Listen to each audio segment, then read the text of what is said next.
Hi everyone, welcome to this channel. For this video, I want to go over some information around future plan as an international student. The key thing is it's never too early to plan. It's never too early for you to start. It's never too early for you to think about where you're going as you're coming into the country.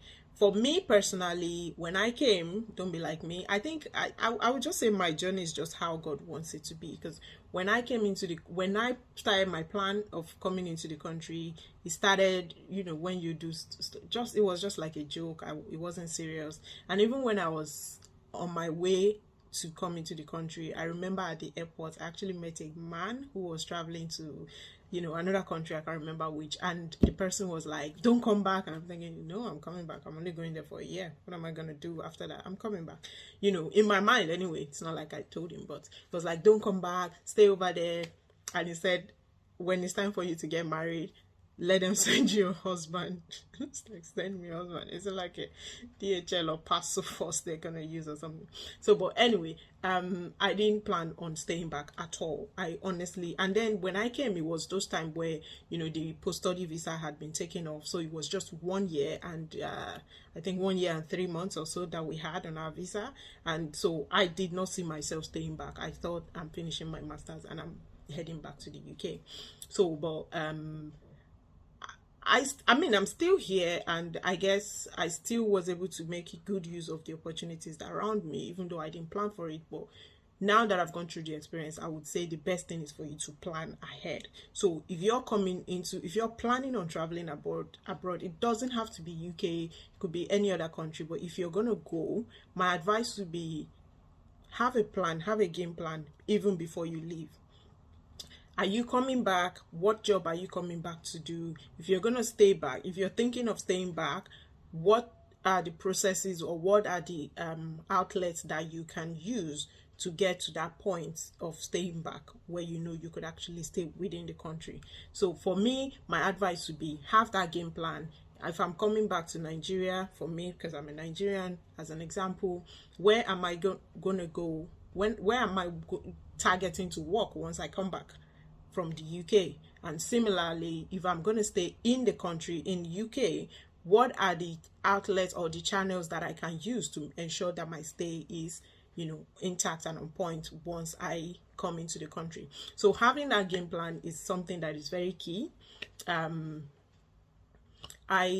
So the first thing I would say is have that game plan on, and then think about, then we can now start. So I'm not necessarily an expert in if you're going back to Nigeria, because I didn't do that, so I wouldn't really know. But I would just say you probably know some companies that are around the area of interest. Some people do have jobs anyway, they just come out for study leave, have their studies done, and then go back to their previous job, and then maybe get promoted and all that. So if that's something that's around you that you can do, also have a game plan. If I come back, when would I be promoted? How would this master or this postgraduate study actually enhance or improve my career growth in this company or organization? So think about that, and hopefully have that pen down before you even make the move of coming to the UK or going abroad. The next one is, if you're gonna go abroad and you're planning on looking for a job in Nigeria, I would suggest that means you have an interest of going back to Nigeria. I would suggest you make a plan of where can you apply, what companies would be able to afford you, because you're not internationally exposed and experienced, right? So what company can pay for your service in that regard? So having a thought about that and really keeping that is also key. So which are the companies that I can pay for my service, because I'm not big. So thinking about that and having that also down. So one thing is, once you have that in mind, you already have like, oh, I'm going into maybe oil industry once I finish, or I'm going into education sector, or I'm going to health industries, and start picking out some major players in terms of organizations in that field, and seeing how you can tailor your experience, your assessments, because there are some courses you'll be writing assessment about different companies, or where you'll be writing critical issues around around your sector, so you can be tailoring it towards maybe writing in terms of maybe KPMG, what is, you know, staff experience or whatever around those places. Anyway, so you could start doing that, and then towards the end of your program, either immediately after your master's, or if you're going for post-study like we now have now, you could check my video around post-study visa and how to apply and the requirements and conditions around that. So it'll be something that will be useful for you to have a look. So, but when you do that, say at the end of your post-study and you want to go back to Nigeria, my suggestion would be you start applying maybe 6 or 7 months before you leave. Some people go back first and then start applying. I wouldn't necessarily encourage that. It's quite of value if you start applying, if you start looking for position even before you leave the country. Use your UK, yes, use your UK address as your contact address. It all just gives them that like, oh, this person is not even in the country applying for this position. Obviously, they'll be coming in and the rest of that. It makes it more of something that, I don't know, it just sort of like takes you up a little bit higher than the rest of the candidates that might be applying from within the country. So I would suggest you apply as you're in the UK if you're intending to go back to Nigeria or your country of residence. Another thing, so now we've talked briefly about those if you're going back immediately after your master's because you have a job already waiting, or if you're going to be applying for a job but you're going back still to your country of origin, and the next, or residence, and then the next one is if you're intending to stay, which is the one that I did, and I do believe so many other people have that interest. So if you're going to be staying in the country as an international student, my suggestion would also be to have a game plan as you're coming in. Right, I'm going to be staying. I think one thing that students do, or one thing that people did when I came, was that some of my colleagues actually, they weren't truthful to themselves. They were sort of like lying about, or maybe they were, I don't know, doubting, or they weren't sure, I don't know, but you just have to be honest with yourself. For me personally, when I came, like I said, my game plan, I didn't have a game plan. I was going to go back, right, immediately. But when I came in and I started my studies, a month, 2 months, 3 months, and I was like, wait, I'm looking at where I'm coming from. I'm looking at what do I have ahead. So I sort of like analyze myself. If I go to Nigeria now, what am I going to be gaining? Where would I be? Where would I attach myself? How would I make value of what I've earned from UK as a student? And if I stay in the UK, what are the situations or the processes that I can expand and use my network to gain, you know, something? And I look at both, and I felt like it makes more sense for me to stay in the UK. And so from there on, I started, my efforts was get towards, what do I do to stay? Now, there are different things that you can do to stay. One is you can study further. You can maybe go for another program, which is one of the things that I did. I went for PhD. Thankfully, I got a scholarship to sponsor that program for me. But you can think of, if you want to go for another master's, if you want to go for MRes, that's Master in Research, or if you want to go for a PhD and the rest of that, or even an undergraduate. Some people totally change their career interest and then go start BSc from another program. So if you want to do that, that would be a game plan.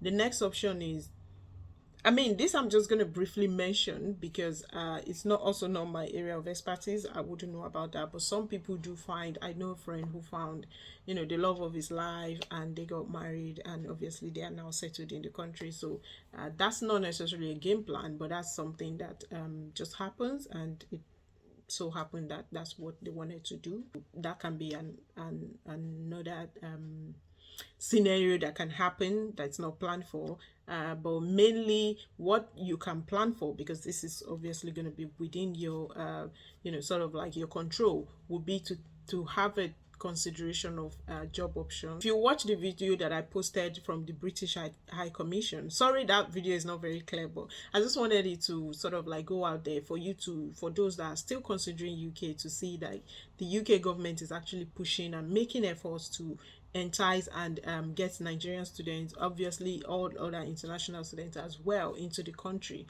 I think where we might be struggling a bit because of COVID, so we're sort of like pulling out all our tricks and magic wand to make sure people come into the country, students come into the country. So if you watch that video, you will see that there's a part of it, or towards the end of it, where the High Commissioner was saying something about if you want to stay in the country and you can consider skilled work visa as an option. So there are some part of the skilled work visa that they do require you with special skills to apply, and they have a list of those that they want and those that they actually need. So in those category, if your expertise fall within that category, it is actually easier for you to get a job and your visa than those that are in the general category. Now another one is you could look at the global talent visa. So that one is something that is quite unique in terms of you have to have something special about you that you can offer the UK government and the population as a whole, and so that can be something that you can look into. I've not applied for, I never applied for it, but I remember there was a time that my visa was a bit iffy and shaky. I did have a look, and I think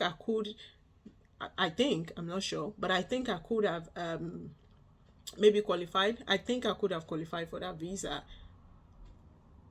fingers crossed, with the requirements and sort of like my qualifications and my expertise. I think it might be something that I could have been considered for. I'm not sure, but I would have tried if I needed it. I can talk sort of like about that process, and hopefully if there's anyone that would gain one or two things from it.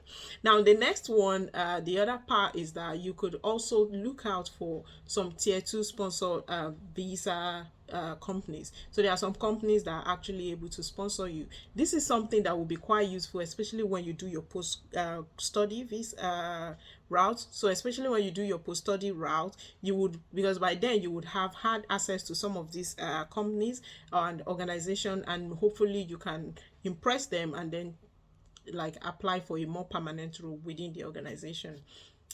So these are sort of like the different ways that sort of have popped into my head on in terms of game plan. But all of these, you need to have it at the back of your mind. You need to have like 3, 4, 5 or even more sort of like, what if this doesn't pan out? Would I be able to do this? Say if you're staying in the country, have different options of how you can stay in the country. And if you're thinking of going back home to your home country, also have different options of what are the things I can do when I go back into my country that would be of value to the sort of like qualification and the master's or the degree that I've been able to acquire. So having that game plan before you leave, because it's a lot of money, it's a whole lot of money that you spend coming to the country. It's a whole lot of time, it's a whole lot of stress. You need to know what that PhD or what that master's or what even that undergraduate is going to be adding to you in terms of your value, your career, your skills, your development before you pay. Because once you pay, these people,